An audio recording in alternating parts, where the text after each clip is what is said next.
Apologies, are you hearing me?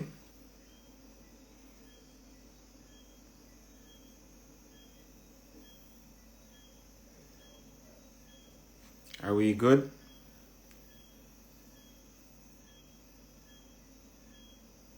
Okay. All right, we're ready. All right, so apologies, some technical challenges right there. I would like to again start from the top in addressing the statements of the Prime Minister earlier today regarding the Maroons and sovereignty. Most Jamaicans have really no idea of the true history of the land.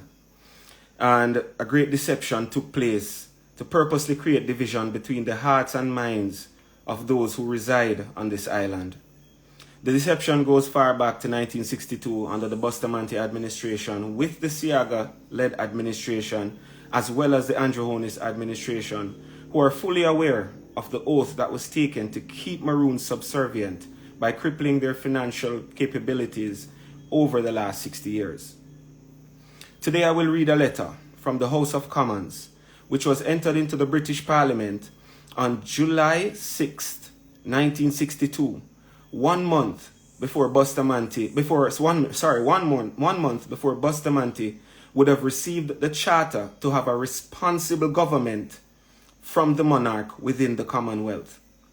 Nowhere in the charter for Jamaica does it say Jamaica is a unitary sovereign state. I implore Jamaican citizens to do a bit of research with me. Go over the information. The Charter and Constitution of Jamaica came after the British monarch signed an agreement with the Maroon government. Now I'm going to read to you this letter from Tom Dryburgh, who's a member of Parliament.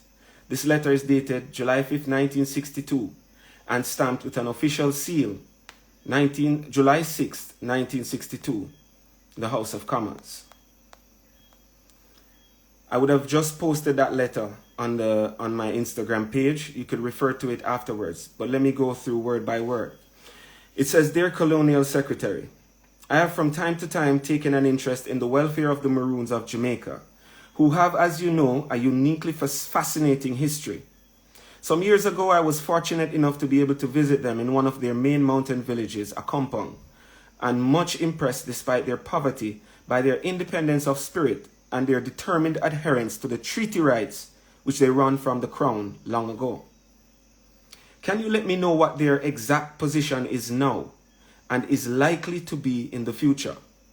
I heard recently from Jamaica that their colonel, as they call their chief man, was planning to lead a delegation to see Sir Alexander Bustamante.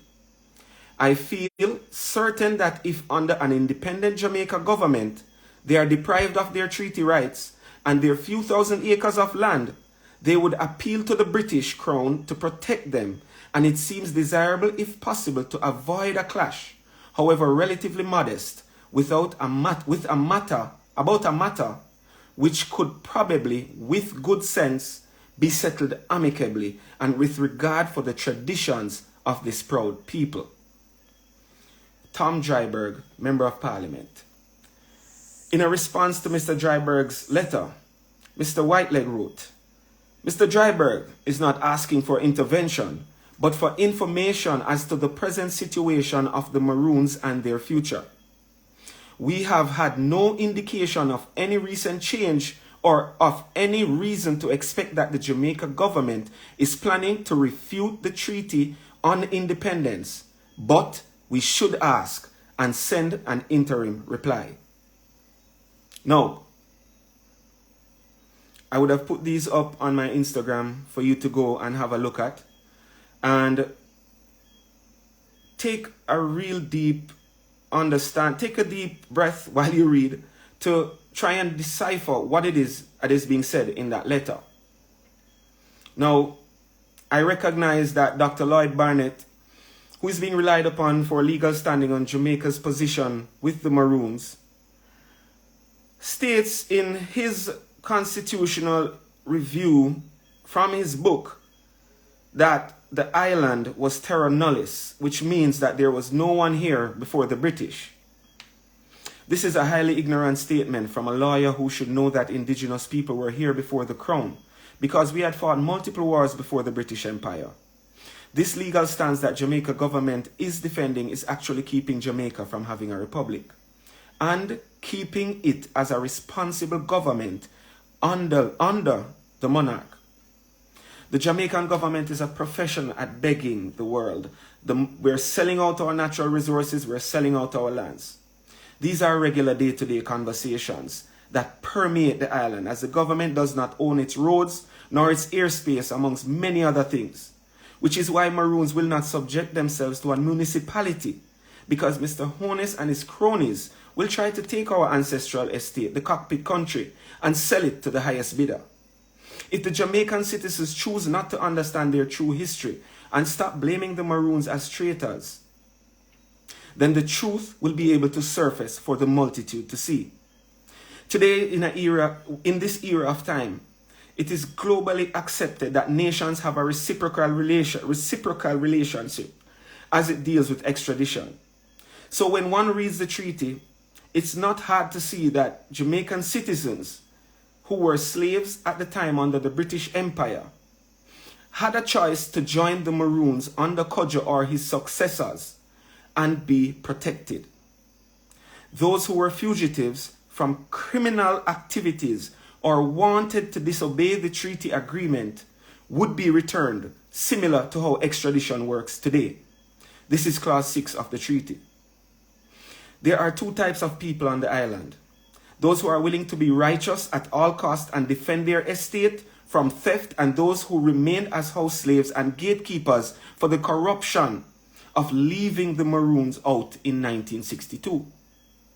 Each person on this island must decide who they are. The world is watching. Our ancestors are watching. The Most High is watching. Therefore, in closing, Mr. Holness, I say this to you. We, the Maroons of Cockpit Country, descendants of the first people of the archipelago now called Jamaica, would like to remind you of a few things. Jamaica is not a unitary sovereign state. Elizabeth II of House of Windsor is your queen and sovereign. Jamaica is simply fully responsible in Elizabeth's Commonwealth.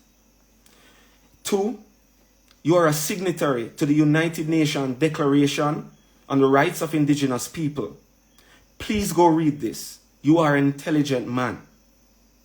Jamaica has an extensive external debt and is constantly begging, so you rely on other sovereign nations. In other words, you are receiving funding from others. So please consider human and indigenous rights before you end up defunded as well. Number 4, Jamaica, as a government entity, begged for its independence, whereas the Maroons waged war for 83 years. The war is now over. The right to remit was passed to the government of Jamaica, as the British High Commissioner explained in his speech, not once, but twice, while you were sitting in front of him.